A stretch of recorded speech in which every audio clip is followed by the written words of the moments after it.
It's a live podcasting, everybody. Go crazy. Calling all of my sorors, calling all of my sigma sorors, calling all of my sorors, calling all of my sigma sorors. Stands were hot, but we made it. Sigma Gamma Rho. Have you heard of a city where the streets are pink and green? Have you heard of a city where the streets are pink and green? Have you heard of a city where the streets are pink and green? And the name of the city is AK. Good evening and welcome to Dana Being Dana. I am your host, Dana Michelle, and we are in these Greek streets, everybody. How is everybody doing?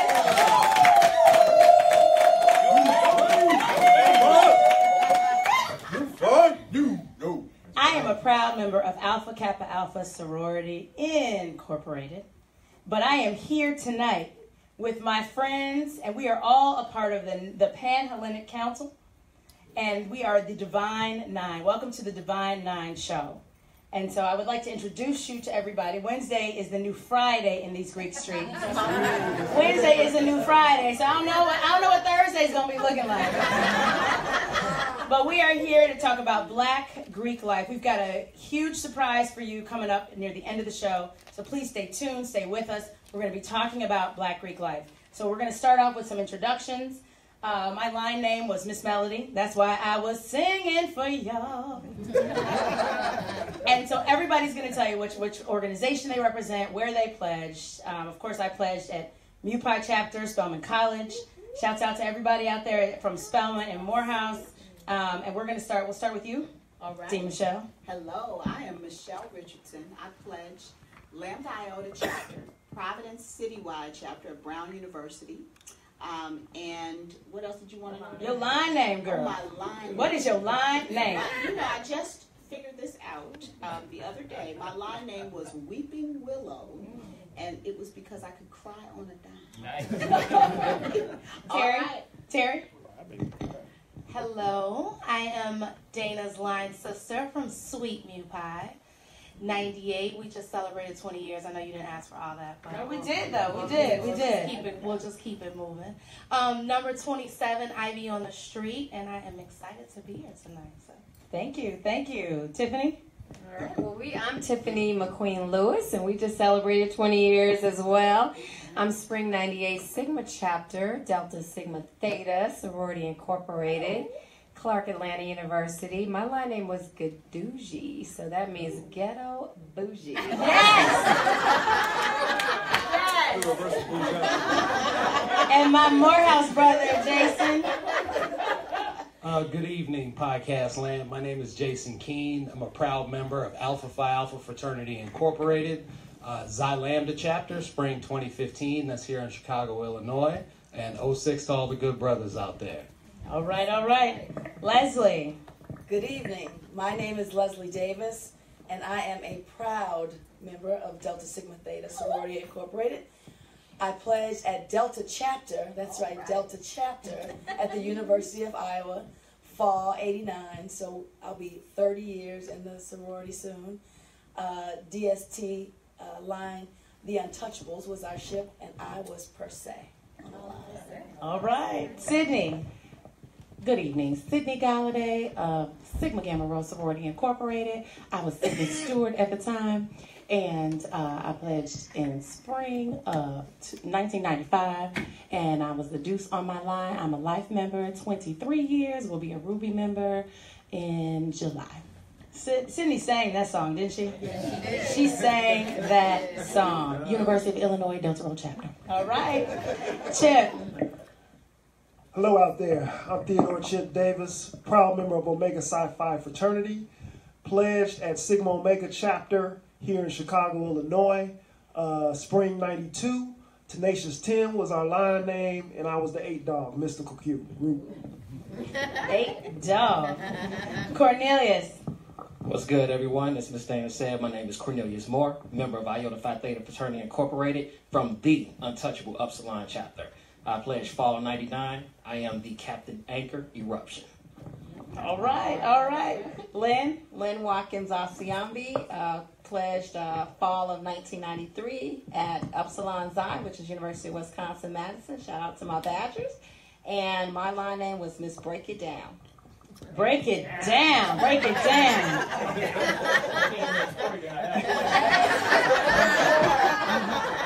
That's going to be on the sequel. Danielle? My name is Danielle McCain. I am also Dana and Terry's line sister, spring 98, Spelman College, and my line name is Sweet Pea, and not so on a bad day. Chuck? Hi, my name is Charles Asiambi. I'm a member of Phi Beta Sigma Fraternity Incorporated. I pledged in the fall of 1992 at Lewis University. Shout out to all of those Lewis University flyers out there. What else? Captain, spring of 1992, the best year. All right. Oh, and my line name, of course, I'm a laid-back guy, Comatose. Comatose. So wait. We got to break it down. And we got comatose. Stay tuned. Exactly. Because Break It Down has been breaking it down. All right. Jamil. Hello, my name is Jamil Simmons. I'm a proud member of Alpha Phi Alpha Fraternity Incorporated. Spring 99, Atlanta chapter, which is the chapter in Atlanta, the city. Oh, my line name was X2. Can't tell you no more than that. Well, all right. Miss Ashley? My name is Ashley Weathers. Fall of 5, Zyomicron chapter at Elon University. My cross with the Ionic Order. My line name was Demeter. And anything else we got to say? I think you're good. Z5, my sorors. All right. Ray? I'm Ray Saleh, member of Omega Psi Phi Fraternity Incorporated. Pledged at Beta chapter, Lincoln University, the Lincoln University in Pennsylvania. First HBCU. That's right. That's a real recognized. That's a little respect. That's a little respect right there. Absolutely. What's your line name, Ray? What's your line name? Dr. Death, and I cannot divulge why. Oh, gee. Shannon? Hi, my name is Shannon Fuller. I represent Finer Womanhood as a proud member of Zeta Phi Beta Sorority Incorporated. I pledged Nu Delta chapter at University of Illinois in Champaign. My line name, I was the Deuce, and my line name was Deuce DJ MH, Dr. Jekyll, Miss Hyde. Yes. All right. Mel. All right. Kappa, shoo-doo-be-doo-be, Kappa, shoo-doo-be-doo-be, oh, what a wonderful frat. Hey, so, I figured the women can sing, we can sing too, right? Well, all right. Absolutely. Listen, Kappas love to sing. So anyway, Mel Flowers, pledged Kappa Alpha Psi at the Bradley University in Peoria, Illinois. I pledged in spring of '88, so I'm celebrating 30 years now with my shippies. One of 6, I was a captain on my line, Kappa Ship 6 of Diamonds. Line name, we actually go through different phases, so we have different names as well. But my line name was Mellow Noop. Mellow Noop. Very, very mellow. Can you tell us what you have there? I see you got props. Yes, some props, right? We'll talk about this later. Well, this is a cane. It's a Kappa cane, right? So typically, depending on what year you cross, that cane could be much larger, right? Okay. I think my mic went out. No, it's fine. It's fine. It's okay? Okay. Is it good? Yep. You hear me? Yeah. Okay. We live in these streets. Right, but typically we use these to step with, but obviously they have a different meaning as well. Back in the 40s, of course, the canes didn't have hooks. They were straight. And typically, the brothers wearing tuxedos would always have canes and top hats, though. But But Classy. there's also other symbolism behind it as well. Keeping it classy. That's what we Is do. that what the Kappas That's are what doing? the Kappas do. In these Greek streets? Yes. So typically known as either pretty boys, or in this region, you're either a pretty boy or an animal. A pretty boy or an animal? Or an animal. Which one are you, Mel? I'm actually an animal. Ooh, watch out now. No doubt. What else did you bring? And also For show and tell. just basically a line paddle. This here basically represents the Can you chapter. take it out of the protective covering? Always dangerous. Yeah. It's about education. I'm just saying. This one is more of a prop paddle, no doubt. But anyway, it shows the chapter, the year I crossed, the name of my line, my name as well. So you can see there's Captain Mello, but also you can see Dog One. Again, that's a totally different. I'm sure my brother over here understands that right here, right? Kappa Alpha Psi 1911. So I share that with my brother over here, 1911. And number one, that was my position online from the beginning to the end. So I was the captain. Okay. All right. So the paddles are very familiar in the Black Greek life, right? We're all very familiar with those. Rick, my brother. So my name Rick Lockhart, representing, and since I'm rounding out this family, I'm gonna go ahead and say it: the one and only constitutionally bound organization of brother and sisterhood. The full name being Zeta Phi Beta Sigma, but Phi Beta Sigma Fraternity Incorporated, crossed in Epsilon Pi, spring 2000, representing for all my Deuce clubs here. We got a lot of Deuce clubs representing. Deuce clubs. My line name, crossing with the ship of SS Clear and Present Danger, I was, because we, and I'm gonna divulge it, we crossed under an eclipse, I was total blackout. Total blackout. All right. So, first of all, I want to shout out our sponsors for the evening. We've got GH Private Wealth Management. They are at 800-558-9769. And this show is also sponsored by The Weather, theweather.com. And finally, last but not least, is the T-Shirt King. And on the phone, we have, the T-Shirt King. Chris, are you there? Yep, I'm here. Can y'all hear me, everybody? Yes. I'm Chris Evans. I played fall of 95 in Zeta Phi Georgia State. I also rep in Beta Lambda chapter in Kansas City, Missouri graduate chapter. We will be celebrating 100 years as a grad chapter next year. So hold tight. We got a challenge. Dana and I got a challenge for you guys later on in the show. All right. So we are about to get started. But before we reveal the challenge and we talk more about the challenge, I want to just give a brief history of each organization. And we're going to start in order.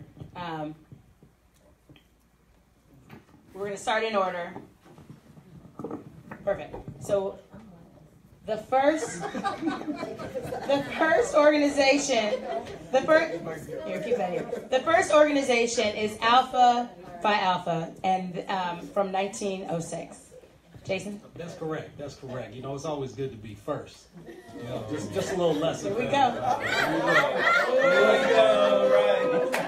But Dana wanted us to give just a little bit of history, so it was an ice cold Tuesday, December 4th, 1906, on the campus of Cornell University. 7 distinguished men, we call them Jewels, the 7 Jewels, founded Alpha Phi Alpha Fraternity Incorporated, Cornell University. All right. 06. And without further ado, the first sorority, the first and the finest sorority,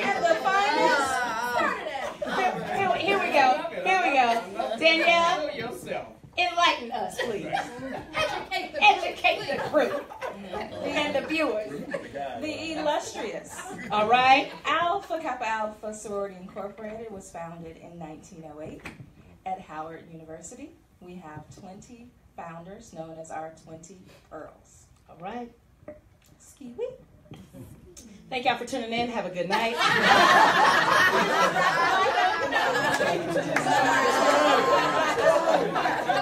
Right. That was the rough draft. Just playing. Kappa Alpha Psi. All right, Kappa Alpha Psi. Okay, so founded January 5th, 1911 on the campus of University of Indiana, or IU. And Indiana love. no doubt, no doubt, no doubt. 10 esteemed founders. Initially, they were at school at Howard University, as a matter of fact, and of course, left Howard to basically found the fraternity, to be the first black fraternity founded on a predominantly white university, and still, of course, the first to be founded on the campus of Indiana University. The organization was founded predominantly to actually protect the brothers and sisters in that environment at the time, which was a very hostile racial climate in Indiana. And so, again, the model of Kappa is fundamental achievement in every field of human endeavor, and we continue to live by that in every element of our life. Thank you. Did I cover everything? You did. Overachieved. Yes, you That's what did. good shit. We overachieve in everything. No doubt, no doubt, no doubt, no doubt. And we can still talk about this later, okay? Omega Psi Phi. It was a Friday, November 17th, 1911, on the campus of Howard University. There were extenuating circumstances. There was thunder. There was lightning. There was wind. And there was rain. But that didn't stop 3 undergraduates with their faculty advisor. Those 3 undergraduates, Frank Coleman, Oscar James Cooper, Edgar Amos Love, and their faculty advisor, Ernest Everett Just, from finding the first fraternity on a predominantly black college campus, Howard University. And it's the only organization founded on friendship. And our motto is, friendship is essential to the soul. All right, all right. Drop the mic. All right. Right. And so you all understand that sometimes it takes a little practice. That's to right. Get to perfect. Go to commercial. We're going to commercial break right now. Quick, cut to commercial. So it takes practice to make perfect. That's right. So there were 22 dynamic women who founded the devastating dynamic women who founded Delta Sigma Theta Sorority Incorporated on January 13th, 1913. Yes. These ladies wanted to take, they wanted to take to look at issues related to social justice. Right. They wanted to march. They wanted to get involved in a very serious way. And so our serious sisters founded Delta Sigma Theta on Howard University's campus in 1913. 22 of them. And they marched. Yes, they did. March 13th, 1913, the Women's Suffrage March.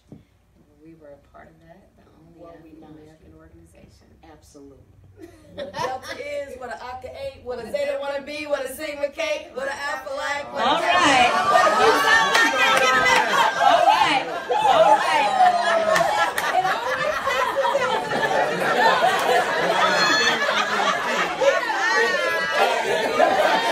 This is fine. Exactly. All right.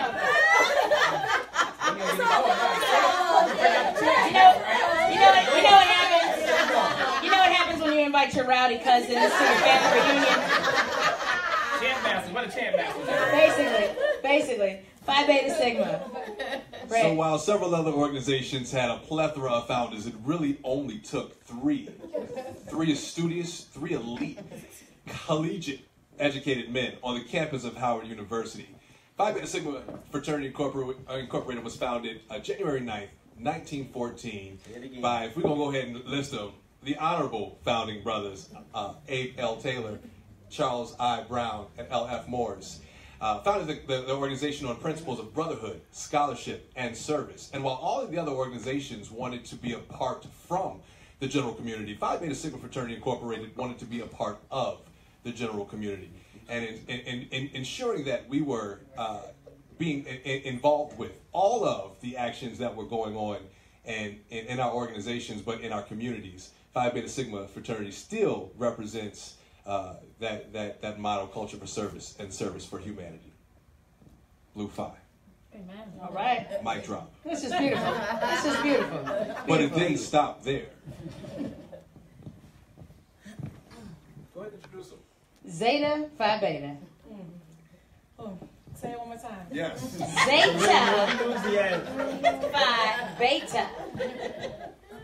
The Zeta Phi Beta Sorority Incorporated Get it, girl. was founded on the campus of Howard University in Washington, D.C. on January 16, 1920 by 5 fabulous, beautiful women who we call our 5 pearls. We, Zeta Phi Beta Sorority Incorporated, and the brothers of Phi Beta Sigma Fraternity Incorporated are the only, the one and only. They've been saying this all night. Constitutionally bound organizations. These are my brothers and sisters. Hello. While others like to pretend. Pretend. Say it again. Pretend. We have that true unity. So Zeta Phi Beta was founded with the principles of scholarship, service, to revisit our sisterly Bible. love, and finer womanhood. Sigma Gamma Rho. Can you say it again? Sigma Gamma Rho. The sophisticated, sexy ladies of Sigma Gamma Rho Sorority Incorporated was founded on the campus of Butler University on November 12th, 1922 by 7 school teachers. Our principles are sisterhood, scholarship, and service, and that's why our motto is greater service, greater progress. Right. And last but not least, So we can keep it simple and still be... and be so Pan-Hellenic. Yes, I'm giving the Deltas a side eye. The shade, honey. It's the shade at night. The shade at night. And last but not least, Iota Phi Theta.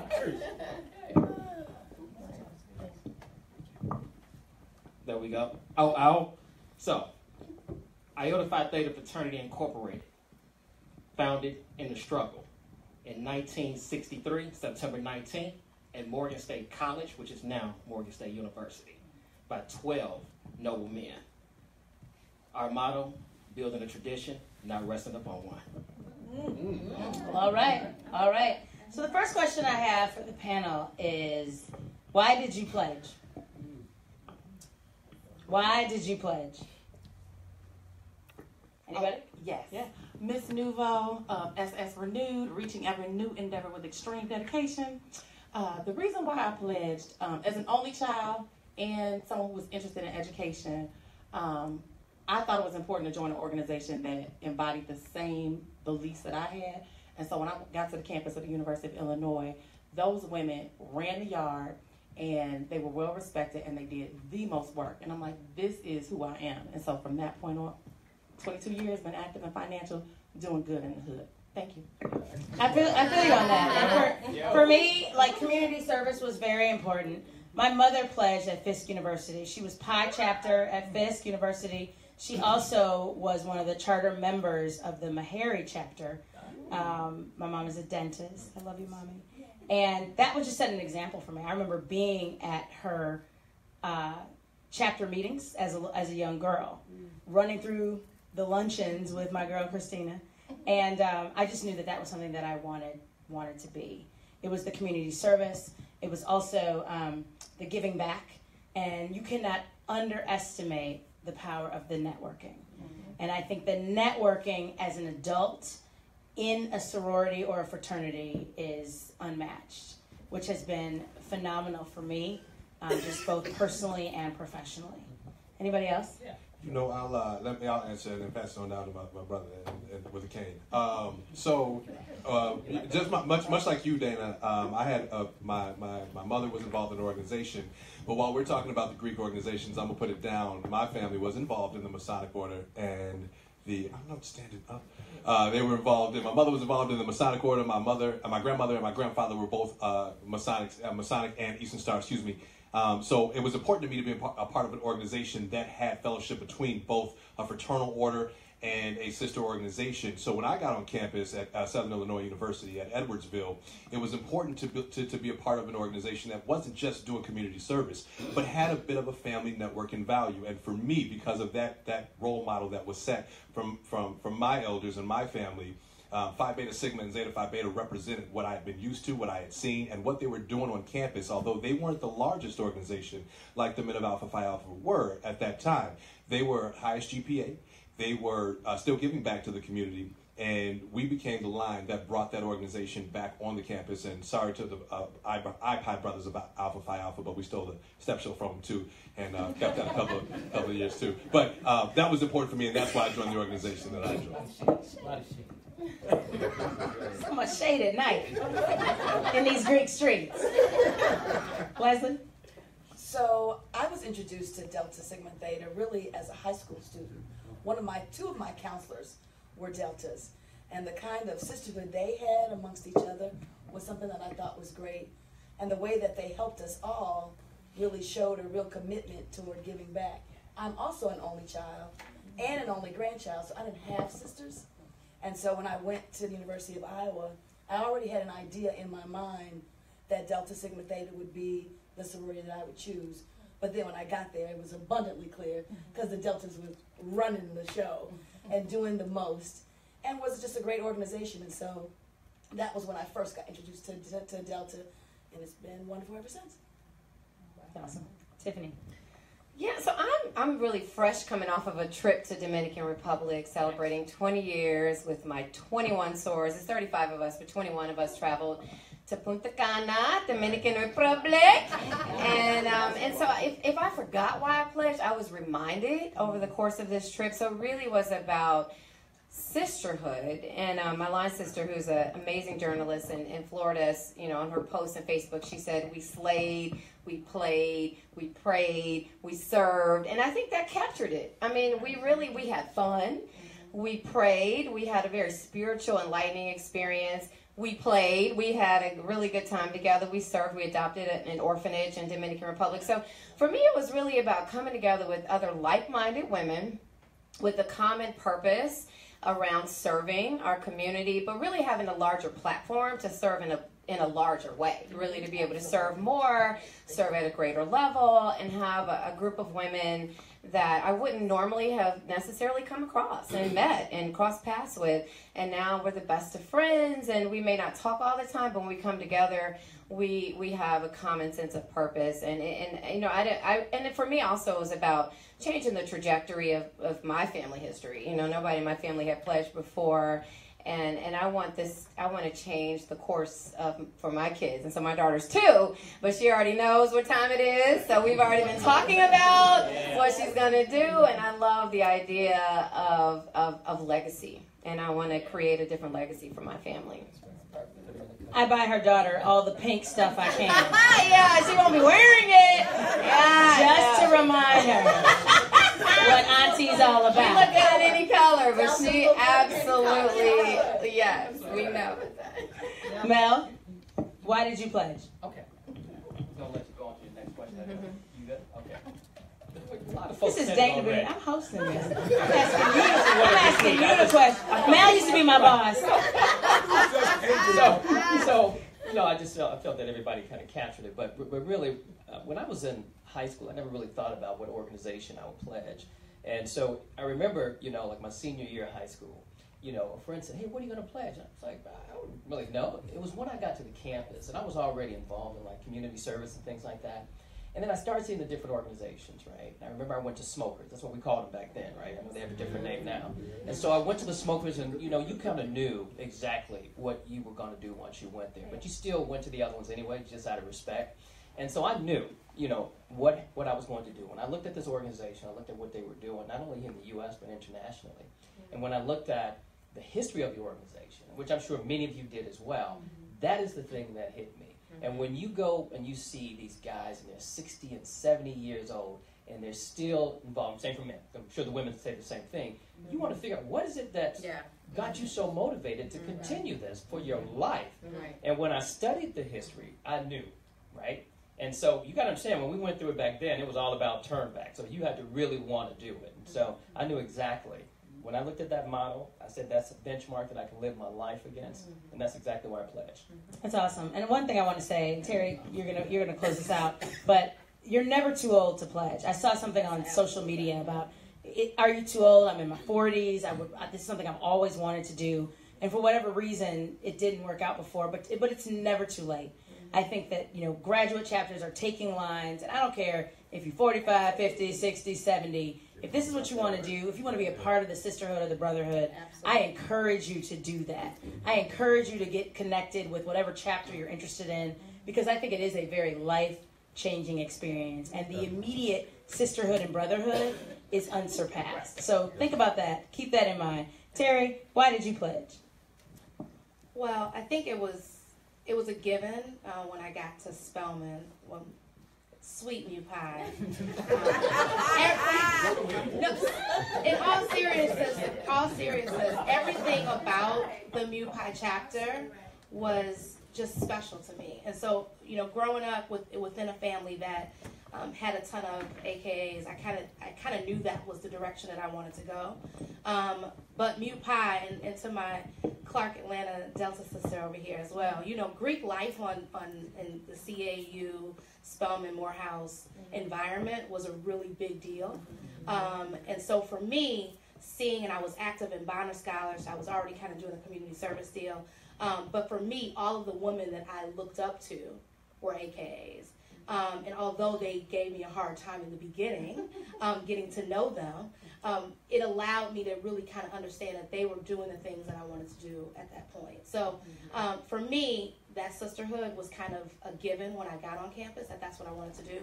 But I think, similar to what you're saying, when we went back for 20 years, we had lost touch, right? I mean, I think it's natural that you're not going to necessarily keep in touch with all of your line sisters. But immediately when you get back, you connect, and it's like you've never lost each other. You pick up right where you left off, which is amazing. Raise your hand if you pledged on a historically black college campus. Historically black college campus. Can you talk about what some of the differences are? Like what your experience was like being on a black campus versus a predominantly white institution? Yeah, we can say it. You can curse. We just won't be on iHeartRadio. No, but I think they're different, and I do think being on a predominant, and I was at Spelman, so I was at a historically black college. I think it's very competitive, but I also think that when you are at a predominantly white institution, my assumption is that you come together in a different way because you're at a predominantly white institution. So you want me to talk about PWI? Sure, go ahead, girl. Since y'all got your HBCUs, we have to figure out acronyms on PWI. Absolutely. So I'm a legacy, actually. So in terms of why I pledged, everyone in my family was an SU. So there was no other. So as you're grooming your daughters, I don't have any to groom. I have sons, so hopefully they'll be a father to see man. There's no hope to that. That's definitive.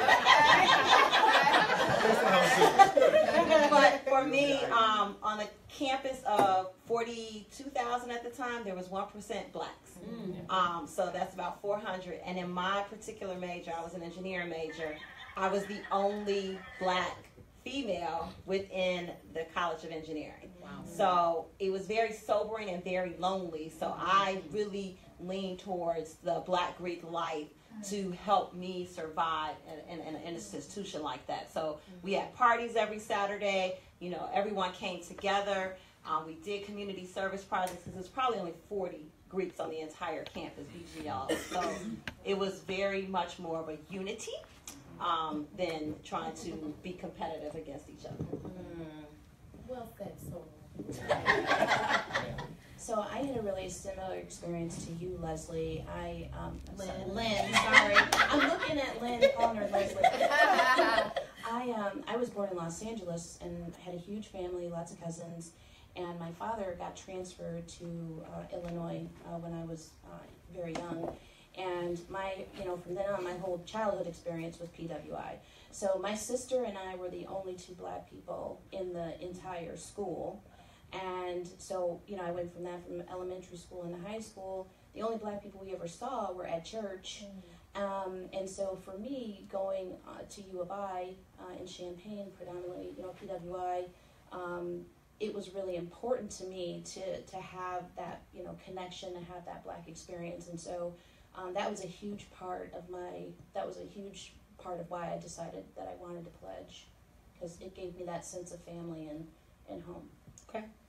Raise your hand if you pledged in college, the undergrad experience.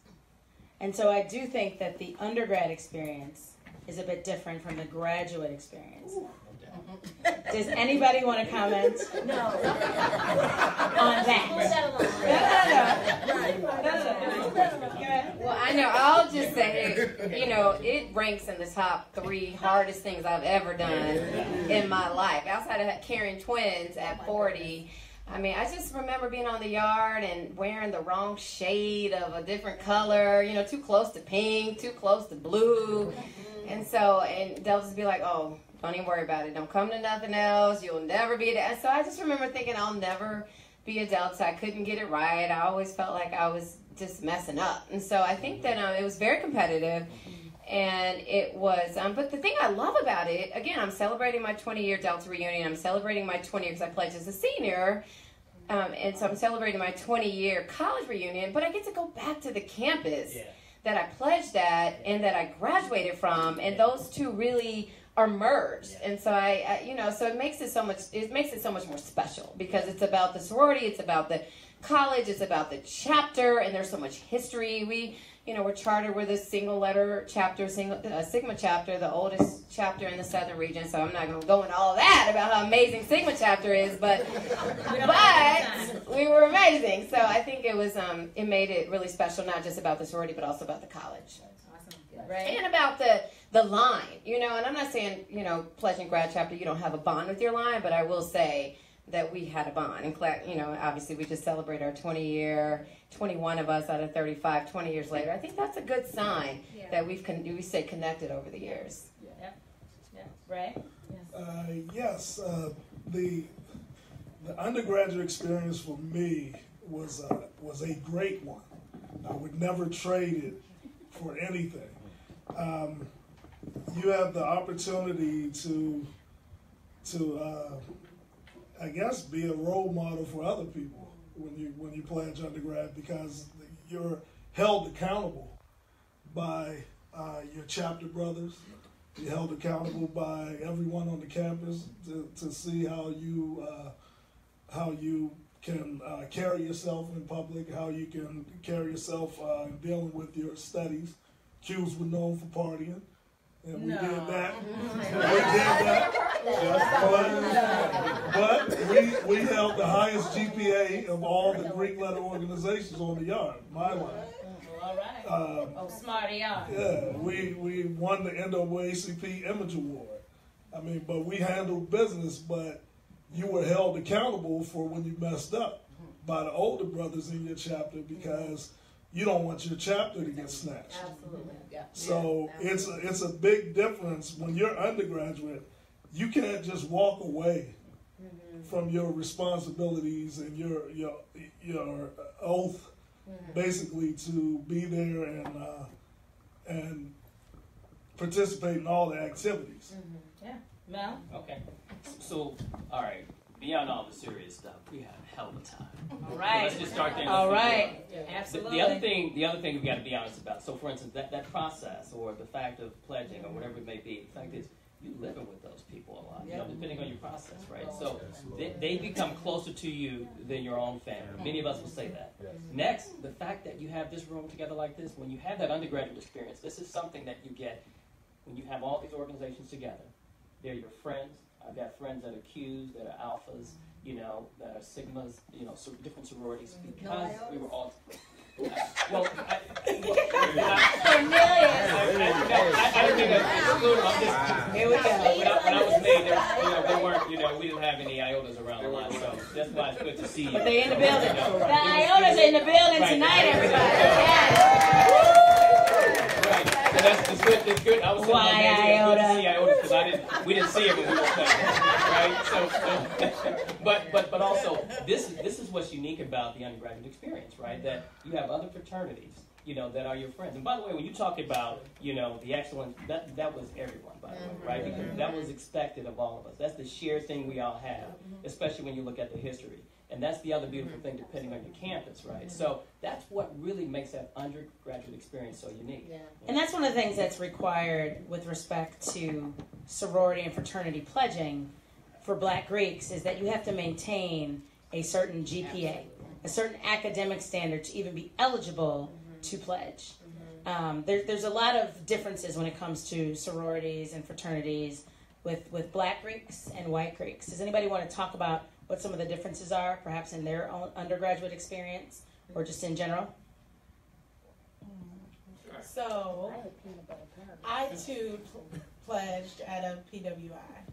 And what was interesting for me was the wow factor that the predominantly white Greek organizations had with the MPHC. And so there was a lot of crossing over, meaning we programmed together, we did community service together, and so we were in a very cooperative state. But the difference is that they didn't understand that this was a lifetime decision. Right. And so for us, we talked about our future and what we would do after school, and they all focused on how they could be impactful in school. And so that was a very big difference between the PHC, IFC organizations and the MPHC for us. I think that's one of the biggest differences between Black Greek life and white Greek life is that the Black Greek life is a lifetime commitment. So when people are in their collegiate experience or even in their graduate experience, they're signing up for a lifetime of service and everything else that being Greek represents. Whereas I think the focus more so in some of the white Greek sororities and fraternities is much more focused on those 4 years. Many rushes for white sororities and fraternities tend to be in that freshman year for that very reason, because they want to maximize the 4 years while you are in the collegiate experience. Whereas with Black Greek life, many sororities and fraternities and chapters won't let you pledge as freshmen. They need you to figure out your life first. Then you can become eligible because you've demonstrated academic excellence and achievement. They've had a chance to get to know you. Exactly. They see you, you see them, and they understand who you are when it comes to your pledging and your lifetime commitment. Right. Unless you're exceptional. Unless you're exceptional and you pledge every now and then it does happen as a freshman. So let's talk about hazing. Just kidding. Next question. I was going to say pledging too. Like, what is that I want to talk about what it means to be married to another Greek. And we've got 4 people here who happen to be married to somebody. And I think there's other people here who are married to Greeks, but they're not in the building. But I want to talk about what it's like to be married to a Greek. So I want to hear first about what it means to have Coleman love in these Greek streets. Well, that's what we have. What is that? Can you explain that? So Edna Brown Coleman. Wait. It's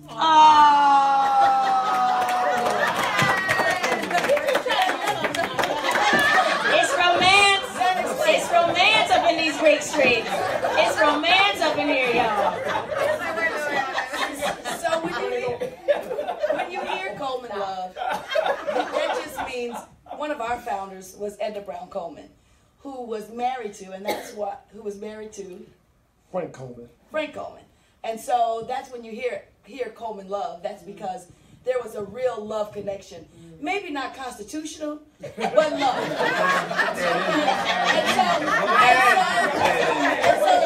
So they laid the foundation for the real, for the real connection.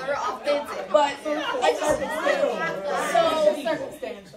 so actually, I met my beloved in college. We were in graduate school, and really it was because of a Delta potluck that he came to looking for me.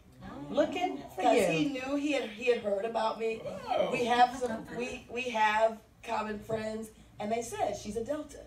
He came to the potluck, and he found me. He found you, honey. I was stalking him. And really, and from there, the rest is history. I mean, we were in school together, and that just blossomed and grew. The one thing I would say about being married to somebody who is a part of another Greek organization is that you understand the connection that they have with their organization and what they are willing to do for their sorors or for their bros. And so even though sometimes it might be late and I might be like, where are you? I'm with the bros. I'm with Ray. I'm with Ray. You know, out there being excellent. Achieving. Reading books and stuff. Or if one of my sorors calls in the middle of the night and says, come, there's no questions asked. There's an understanding that means something. And so, that's what I think makes it special. Because there's an understanding that we both have, that not that the organization comes before our marriage or our family, but that those people and those people who are close to us are a part of it. And so we do for them what we would do for our brothers and sisters. All right. And let me just say one quick. And another thing is that we have kind of a friendly competition. So when we were on the yard together as grad students, all right, the Qs hadn't stepped in the step show for a number of years. So I heard her on the phone talking to one of her sorors, and overheard her say, "You know the Omegas ain't gonna step." And I turned around and said, "What?" And I'm telling you, we put a hop show together in a week and won the competition. But there's that friendly rivalry that we have. You know, even though she pledged before me, you know, I always tell her I was a life member before you. So there's that give and take, that understanding.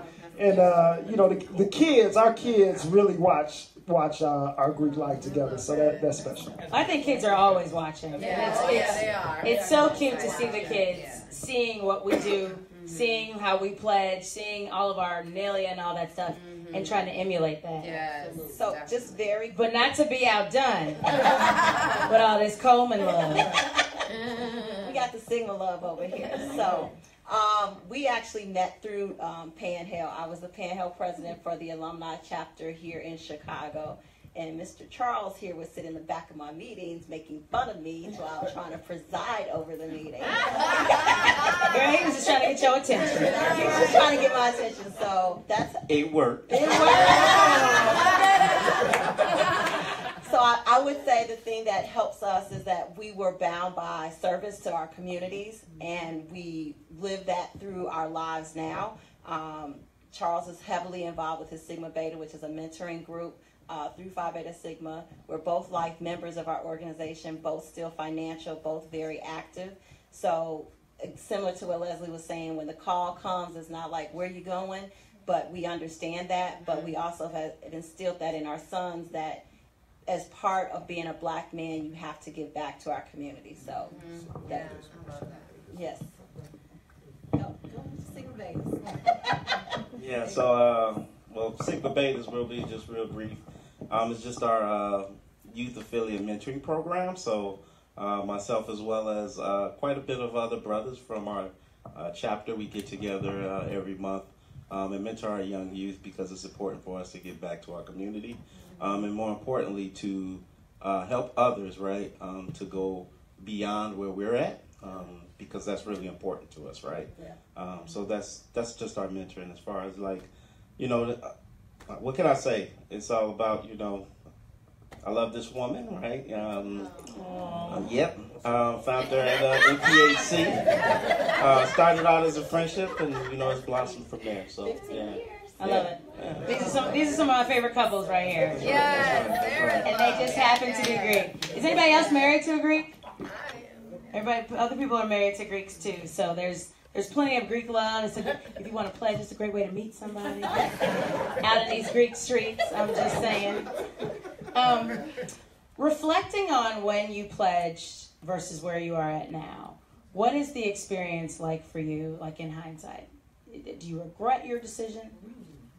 But what are some of your thoughts about, you know, reflective of your pledging experience? Can I just say one thing before we get in trouble too, because this is where my break it down comes from. All right, break it down. Break it down. So for those that I think all of our organizations don't do pledging anymore. It may be a process. So for those that are, trying to be proper, we don't want to keep saying that we're pledging and then it insinuates hazing or other things. Which I don't even know what's that mean. Whatever that is. Where they do that Come on, intake. Anybody else want to talk about reflecting? I'll say this. What you thought it was versus what it is now. I'll pass it on back, but I'll say this as it's going back. I'm sure that anybody else, if you're part of an organization that has a dynamic intake process, it was, as my Dr. sister over there said, it was a difficult time period, right? It was some hardship, probably one of the top 3 hardest things ever done. In fact, 10 weeks of an intake process was a little long. But I will say that it was 2000. But I will say that, and I'm sure I agree with most would agree with me here. It's a decision that I don't regret. I don't know if I'd do it over again, but I'm glad that I did it. And there's nothing irrefutable about that. These are all great organizations to be a part of, and that built character, that built stamina, that built relationships, and it's something that all of us in our community, especially why our organizations were founded, needed to represent what we represent in our communities. Yeah, no, good point. Go ahead, clap. Yes. I would not change my decision ever to have had the process of Alpha Kappa Alpha Sorority Incorporated, and be a member in my chapter, Mu Pi, when we got together, or thinking about and reflecting on our 20 years and everything that we went through on campus, and just our struggles and our good times and our bad times. They all made us into who we are today, and I value that so much. And just thinking through of everything that we went through, as well as who we are now. I wouldn't take it back. I think that it just built us, and now we have so much to think about and share and reflect on and appreciate. And 20 years just kind of brought it all back again. Absolutely. Cornelius? Yeah, for me, on the campus of Southern Illinois University in Carbondale, I would not change it. I always look back on my time there and the things that those brothers instilled in me, because I took a lot of things from those men around there. A lot of them were older than me, so, a lot of times it wasn't always about partying. It was always about, hey, let me give you a word of advice. Let me give you some understanding, to help better you as a man, which a lot of those things did stick with me. And also moving forward, and also one of those things that made me say, you know what, I want to continue to work for my organization. So after, undergraduate came grad. So that's, I went on ahead and persisted and said, you know what, hey, I want to go ahead and make my organization the best organization it is, and the only way to do that is to get active and to be involved. Yeah. Absolutely. Yeah. Jamil? So, no, I would not change my decision or do anything different, but it's just that you have a network of men who will always go back for you, no matter what it is. And I just remember when I expressed my interest, this guy gave me circumstances of the people he wanted, and he basically said, I want someone that's going to get up at 3 o'clock in the morning, who's in a comfortable situation, to come get me if I call for help. And for 19 years now, I've had that network of people that I can make that call to. And those are all the things that we value. These people are, like most people said today, they become closer than your family. They'll call you just to see what's going on. Like, I ain't heard from you in a while, what's going on? You say, I'm trying to move to here, or can you help me with a job? They're like, I got you. And those are the things that you can't get anywhere else. Can I just add, I think one, I know we've got a lot of time, but we have a line sister whose father just got diagnosed with stage 4 cancer, and she called me this week. And when she called me, I was able to tap into my network from Northwestern, from Kellogg, right? So I was able to call the director of the medical group at Rush because of the connection that I have with him through something else. So in addition to the fact that you got your line sisters and you got your network, they're able to tap into your network that is outside of that organization. And I think that's what makes it beautiful for all of us here, because we're all connected. That's absolutely right. I think the network is unparalleled. So it's never too late for you to pledge. Chris, are you there? Chris? Okay. So we've got a big announcement. I hope everybody has shared the show because I think the show is very important. And this is the biggest part of the night, what we're sharing tonight. Chris, do you want to talk about the Homecoming Challenge? So the Homecoming Challenge is anything that I've already talked about tonight. I mentioned networking and reaching out. With the Homecoming Challenges, it started with the spirit of homecoming, going back to your college. I went to Morehouse College, so going back to the HBCU. And at this point, being the old head on campus and walking around to the dorms, taking the children to the old dorms, I thought, wouldn't it be wonderful if you established a connection with the current students by just giving them something, giving them some cash money so they can go eat out, they can do their laundry, do whatever. And shared that idea with Dana, and of course she took it to astronomical levels and included, sharing your business card, sharing your network, and that allows the alumni to get a direct connection with the current students. So since homecoming of last fall, we launched the website homecomingchallenge.com, and we like to extend it to everyone, whether it's a HBCU or not. When you go back to your campus, reach out to the brothers in your chapter, or reach out, in the HBCU world, going back to your freshman dorm or any dorms that you stay on as major. But when you go back to your campus, go back to those things you were involved with, and just drop some jewels or some cash on those kids and those students that are going through what we went through when we pledged on campus. www.homecomingchallenge.com. That's the project that Chris and I have been working on. That's our big reveal. We've been working on that since homecoming. We revealed it on our homecoming show, which was in October, and that was the biggest show on Dana Being Dana. We reached so many students that over at homecoming, Jason and Terry both participated in the homecoming challenge at their schools. And you guys want to briefly tell us, what that experience was like for you. The Homecoming Challenge experience was really transformative for me. I was able to go on campus to William Jefferson Whitehall, my freshman dorm, and although my dorm room is not there anymore, I was able to interact with a young brother, and I was able actually to bring my son, and he was able to see me giving back to the students on campus. And hopefully one day when he attends Morehouse College, he'll be able to do the same. And it was by far the most liked post that I've ever had on Facebook, more than pictures of my kids. So people apparently like the Homecoming Challenge more than my kids. But it was a really great experience, and I'm looking forward to doing it every time I go back down to Morehouse. And I think that that's just so important. So please share the show. The website, www.homecomingchallenge.com. Please register. We're collecting information of people who are willing to do the Homecoming Challenge. We're going to be reaching out to you. We're going to be giving you some guidance and prompting you when you go back to school, when you go back to campus, whether it's homecoming, graduation, you're just visiting, you're taking your kids, you're picking up your kids, you're rolling through. Take the Homecoming Challenge. Swing by your freshman dorm. I don't care if your dorm is a library now, it's a parking lot, somebody's not there anymore. It's any student at your school. Drop some knowledge, drop some wisdom. Campus hunger is a thing. There are food pantries popping up on undergraduate campuses because students are not able to make ends meet. And when they're having food insecurity, when is it happening? It's during finals time. Absolutely. Because they're running out of money before the semester's over. You can make a huge difference in someone's life.